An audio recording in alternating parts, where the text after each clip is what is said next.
Hi, I'm Taylor with Mom on the Spectrum, and today I'm sharing 19 autism misconceptions that probably upset you if you're autistic like me. If you're new here to Mom on the Spectrum, my main goal is to help you love your autistic self, and one of the ways I do that is by offering free resources. So check out my ultimate guide to understanding autism. These are the top 40 terms that would have been super helpful for me to understand about myself at any point before 31 when I got my diagnosis. Link to download for free in the description. Okay, so 19 misconceptions.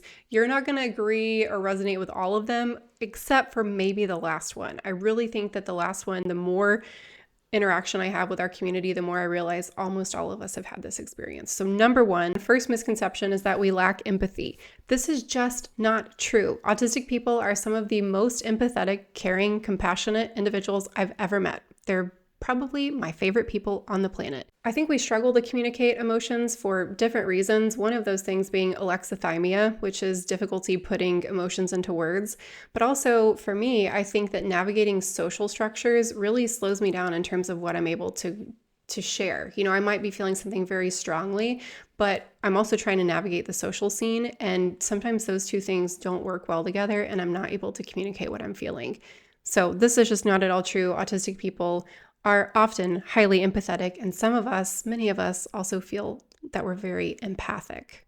That's a topic for another video. Number two, second misconception is that we're antisocial. This is not necessarily true. A lot of us really enjoy being around people. We just might not know how to navigate that. And oftentimes for myself and for others that I've spoken with in the community, one-on-one social interactions are much easier to navigate than group interactions. So just because we're not social in the way that you're used to being social doesn't mean that we're antisocial. And a lot of us feel really lonely, okay? So we like being around other people. Number three, the third misconception is that we are incompetent or lazy. No, sometimes it looks like we're not involved or not paying attention, but it's just because our brain processes information in a different way. And oftentimes we are highly competent. We're just waiting for the right opportunity and the right support to engage with someone and to feel heard and seen. So don't assume that we're incompetent or lazy. Oftentimes we really want to help and be a part of finding a solution. Fourth misconception is that we are inflexible. Again, this is not true. Some of us do get fixated on certain tasks, and it can be really hard to switch our attention. This is related to something called autistic inertia, which I've got other videos about. But within the right framework, we can pivot our attention to other things. It just requires kind of a nuanced understanding of how our brains work. In fact, a lot of times we like to observe and study things from all different angles, and autistic people are amazing at making connections across broad varieties of topics. Number five, misconceptions about our intelligence. So this came in a lot when I was asking for suggestions about this topic from the community. So there's two ends of the spectrum here, no pun intended, kind of. One, there's the misconception that autistic people are highly intelligent. And on the other side, there's the idea that autism comes along with intellectual disability. Neither of those are really true. There's incredibly smart, intelligent autistic people, and there's people who do have intellectual impairment or disability, depending on how you want to look at it and define it. That's a topic video for another day. But autism is not intrinsically linked to intellectual levels. The sixth misconception is that we have no sense of humor. Autistic people are some of the funniest people I've ever met, and one thing that I think is hilarious about myself is that a lot of times I feel like I'm funny in a way that other people don't understand. And they'll either wonder, like, did she know that she was being funny when she said that and she just had no reaction? It's like they get in their brain, they're like, did she really know that she said that and that was funny? Or was that accidentally funny? And then I'm just like in my brain laughing to myself because I know what's going on the whole time. And I know that it was funny, but people don't know how to respond to me. And then I don't do anything with my face. And yeah, some of you are watching and you're like, wow. And other people are watching and you're like, me too, I totally get it. And oftentimes autistic people will have really intelligent humor that might not connect with the people they're talking to. Number seven, the misconception that we can't be sarcastic. This is going to be a very varied experience within people on the spectrum. Some of us do not understand sarcasm at all. Some of us are fluent in sarcasm. That was a language spoken in our home growing up. So some of us can interpret it, some of us can't. But usually a good idea when talking with an autistic person to understand that we usually take things literally, but doesn't mean that we can't be sarcastic. Some of us are pretty freaking good at it. The eighth misconception is that we're unable to make eye contact. This is not true. I've had people tell me time and time again that they've been turned down at a psychologist's office for an autism evaluation because they can make eye contact. This is such a huge misconception. We can do it. And oftentimes we can do it in a way, maybe we're not totally doing it, but we're making you think that we're doing it because it is uncomfortable for many of us. And I realize that a lot of times instead of making eye contact, I'll look at somebody's cheekbones. So it still kind of looks like I'm looking at you. But anyways, we can make eye contact. We can, period. Number 9, the misconception that we can't make friends. Again, this is another reason that people tell me all the time they're turned down for an autism evaluation because the psychologist says, you can't be autistic, you have friends. Duh! We have friends. We're people. We're humans. We've lived a life and we connect with other people. Number 10, this one came in from the community and I thought it was great and so worth mentioning. A lot of times, burnout is treated as depression. And if we knew this early on, it would save so much heartache and pain and frustration. Understanding autistic burnout is so crucial to being able to accurately diagnose health issues in autistic people because you treat depression totally differently than you treat burnout. Number 11, self-diagnosis is invalid. This is my personal belief, but a lot of people within the community, we believe that self-diagnosis is valid for a number of reasons. I will post a link to a video about this because this is a whole topic, but autism evaluations can be costly. You can spend a lot of time working with a provider who's just not up to date with how autism presents and our current understanding of it. There's so many reasons.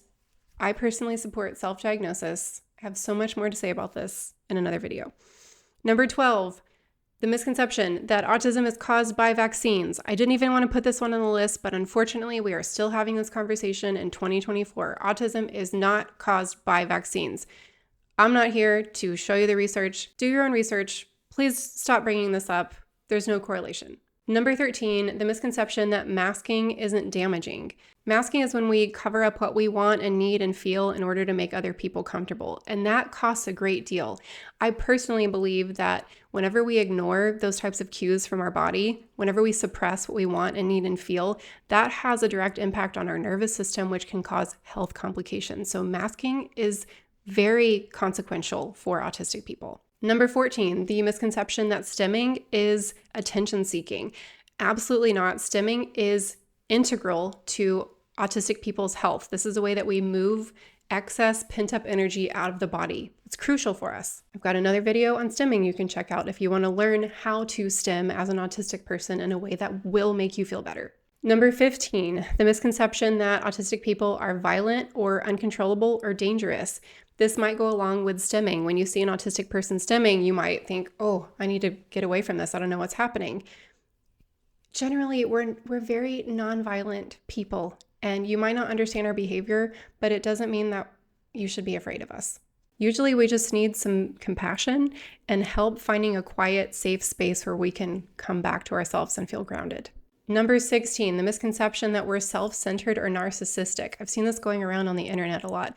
This just isn't true. I mean, being autistic and being narcissistic, those two things can happen, but in my experience, it's rare, and I feel like it's more so a misunderstanding of how autism presents. So autism, the root aut, it does mean self-ism, and it is kind of this inward reflection and processing of thoughts and ideas. Autistic people, generally speaking, we have a very rich internal world, a landscape of ideas and connections that we're making all the time. So sometimes it can look like we're self-centered because it takes a lot of bandwidth to process all of the information that we take in from day to day. And then you mix that with the alexithymia, where sometimes we don't really know how to put into words what we're feeling. And then the social difficulties of sometimes not knowing how to interact with other people in our environment. It can make us look like we are not engaged or self-absorbed, but a lot of times it's just because we need more support and more accommodations in order to integrate more fully into that environment. Number 17, the misconception that we're all a little autistic. No, we're not. This is a unique way that the brain is wired to process information that we take in from the world around us. You may have some similar experiences as an autistic person, but that doesn't mean that you're autistic. And please quit saying this because it's very invalidating. This does not feel good to hear if you share an autism diagnosis with someone. You're not being comforting, so please stop saying it. Number 18, the misconception that we're quiet or shy or introverted. This one really affected me when I was younger because I was always told, oh, you're just shy, you're introverted, you keep to yourself. I really don't think I'm shy. I like interacting with other people. I like sharing ideas and learning and being in groups where we're working towards something together, So it's not that we're shy. Again, it's just kind of, we might be retreating into our own world to process information and to feel safe. But you start talking about our special interest and we will light up and talk your ear off, and we will be involved in that conversation, and we will bring people along with us. Okay, so number 19, the final misconception. Remember, I said probably a large majority of us will be able to relate to this. I know because I ask people in the community all the time. The misconception that we are too sensitive. We're over-reactive. How many of you have been called too sensitive or over-reactive in your life? Let me know in the comments. You know what? I guess this is an opinion. If you feel like an autistic person is oversensitive, but here's the deal. Our nervous systems are on high alert. We process so much information. We are an antenna taking in so much about the world around us. And that sensitivity is a strength. It is vital, crucial information that we have and that we need in order to take up space in the world around us. So rather than telling an autistic person they're too sensitive or overreacting, get curious about how they're feeling, what they're feeling, how they're interpreting the world around them, because it is a treasure trove of information that can be helpful to everyone. Just stay curious, stay open.